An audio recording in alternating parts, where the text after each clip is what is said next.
A year ago, this is serious, was the beginning of Buffalo's big clash with Mother Nature.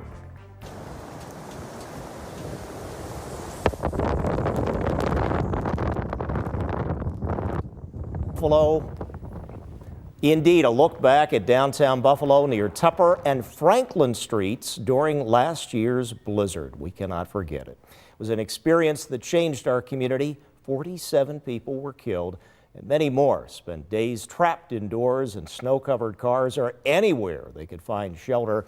Now, today I did speak with the winter weather lead meteorologist at the local branch of the National Weather Service about forecasting the blizzard before and during the storm.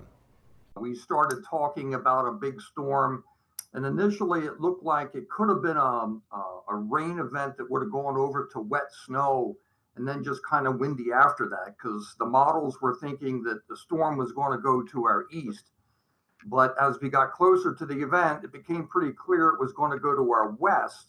The main concern as we got close to the event is that there was a pretty much a 100% chance of it getting extremely windy, very cold, and also a prolonged event. I was personally scared of losing power and then not having power come back for days. I mean, not just a few hours, but there was the potential there that people were going to lose power for days. And we knew it was going to get really cold. If you look back at the October surprise back in '06, where we got a couple of feet of snow in the mid-October, that was different in that the next day it was in the 40s and 50s, and you were able to get out and clear things out. And within a couple of days, other than the trees being all damaged, you couldn't tell that we had 2 feet of snow. But with this event, it was windy and it was going to be very cold for days afterwards. What were those winds?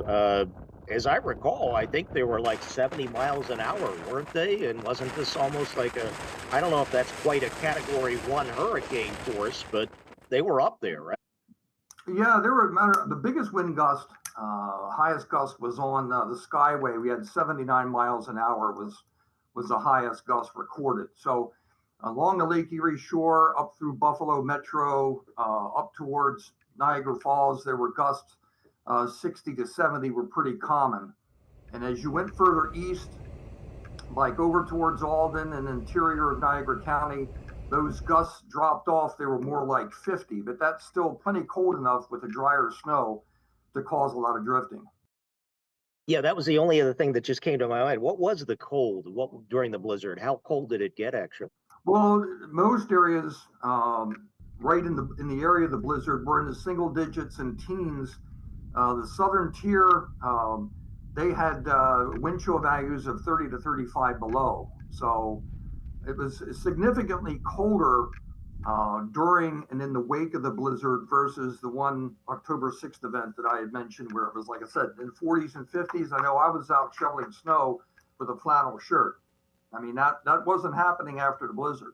Out at the airport, I imagine the conditions were terrible. How did you folks cope through that weekend? We had about 10 people that were stranded here for 3-4 days. So we certainly had the manpower in the office to handle the workload. I mean, once the blizzard warnings were up, all you could do was kind of sit back and keep people updated on the, if the storm was behaving what we call it, if it was doing what we predicted. The hard part was over for us at that point. It was just a matter of letting the storm play out. I was fortunate in that I wasn't one of the ones stranded here. I was the first one to make it back in on Christmas afternoon. And once I was able to get into the office, then people knew they could get out, because the people that were here, they knew right around the immediate building, if the roads were cleared enough to get one car through, but they didn't know what line, maybe a half mile, a mile away, if it was even worth trying. So at that point, they knew someone could get in so they could get out. So at that point, the forecasters that had families could finally get home for Christmas. I know that I went to our neighborhood grocery store the morning that we issued the blizzard warning, and that was a full 24 to 30 hours ahead of the blizzard. We issued a blizzard warning, And walking around the tops, I was looking at people, you know, how they were acting and the amount of people in the store.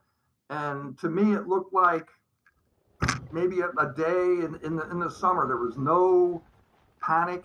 Not that you wanted people to panic, but it just seemed like people weren't really taking the warnings and the talk serious. I think a lot of people kind of like, yeah, I've been through storms like this. I'll be fine. So it may be just that people should heed these warnings a little more. I know that, you know, we're tough here in Western New York, but you know, this was a bad one, and we were really hyping the alarm on this thing. And you know, maybe just, you know, people should heed those warnings a little more.